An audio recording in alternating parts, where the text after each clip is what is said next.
Orang yang tak semayang, Allah cerita dalam Quran, masuk neraka. Bukan reka ni, Allah kata. Nama nerakanya, neraka Saqar. Muraja ke, menteri, governor, siapa pun, orang kampung, orang bandar, orang ulu, orang ilik, orang darat, orang patah, orang kaya, orang miskin, orang putih, orang hitam, neraka Saqar kalau tak semayang. Api masuk kok dubur, masuk kok lalu tali perut, tubik kok mulut. Oh, panas. Lalap ada takak, pakak tepik sakit dalam neraka. Nah, lalu datang malaikat tanya, ma salakakum fi saqar? Apa sebab kamu masuk neraka Saqar? Qalu lam nakum minal musallin. Jawab ahli neraka, dulu kami dak semayang je. Pitih sama kemak 500 bulan, tapi dak semayang.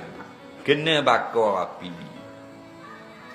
Api neraka dengan api dunia, guanya beza. Api yang kamu guna di dalam dunia ini, juz'un. Satu juzuk min sab'ina juz'an nari yaumil qiyamah. 70 lagi kepanasan api neraka akhirat.